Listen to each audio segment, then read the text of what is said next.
राजाची राजमाता आहे, राणी ती मदळसा राणी हो. आपला दळभद्रीपणा पाहिल्यावर मग मला राग येतो. आम्ही साधू झालो ना तर काही लोकांचा आमच्याकडे पाहण्याचा दृष्टिकोन असाच आहे, त्यांना माय नाही, बाप नाही, बहिणी नाही, भाऊ नाही, त्याशी अनाथ आहे.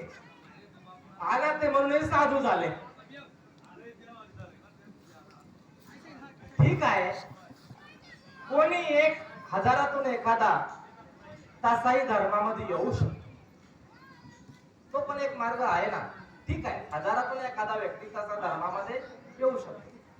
परंतु आता मी तुम्हाला बऱ्याच गोष्टी सांगतो की मार्गामध्ये येण्यासाठी, धर्मामध्ये येण्यासाठी, साधू होण्यासाठी किती कारण आहे पहा. कोण येतात माहूरगडाला दत्तात्रय महाराजांच्या दरबारामध्ये आणि देवा मला पोरं नाही, मला पोरं होऊ द्या. मग कोणीतरी सांगत अरे असं म्हण, पहिलं झालं की तुमच्या दरबारात आणून टाकलं. मग जेव्हा त्याला पोरं बाळ देवाच्या कृपेने झाले, ही एक मूल ते धर्मामध्ये देऊन टाकतात. मग तो करोडोचा जरी प्रॉपर्टी वाला असला तरी कोणासाठी? धर्मासाठी. आणि त्याचं महत्व असं आहे, तुमच्या पिढीमधून जर एक संन्यासी झाला तर तुमच्या 7 पिढ्या उद्धारतात.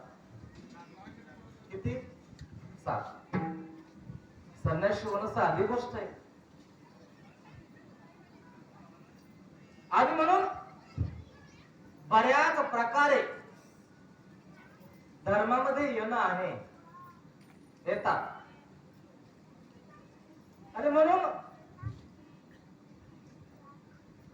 हा समाज सुखी करण्यासाठी, या समाजाला आनंद देण्यासाठी आजच्या दिवशी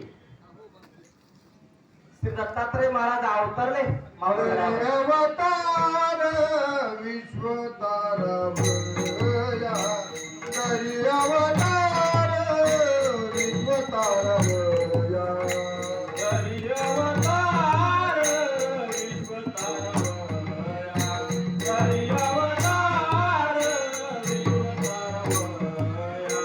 आत्रीची अनुदया गरोदर, आत्रीची अनुदया गरोदर, ऋतुकाळ हे मंत्र नक्षत्र रोहिणी, ऋतुकाळ हे मंत्र नक्षत्र रोहिणी.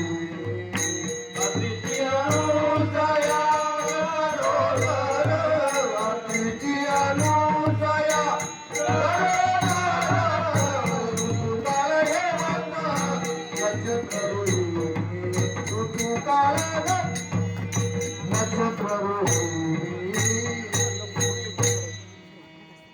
आणि म्हणून जगाचा उद्धार व्हावा, जगाचं कल्याण व्हावं, जगाला दुःखातून मुक्त करता यावं, यासाठी परब्रह्म परमेश्वर श्री दत्तात्रय महाराजांनी या दिवशी अवतार धारण केला, शांती प्रस्थापित करण्यासाठी. आणि तो परमेश्वर आला नसता तर आपल्या दुःखावर पांघरून कोणी घातलं असतं? कोण कोणाचे दुःख कमी करतं या ठिकाणी? परमेश्वरच करतो.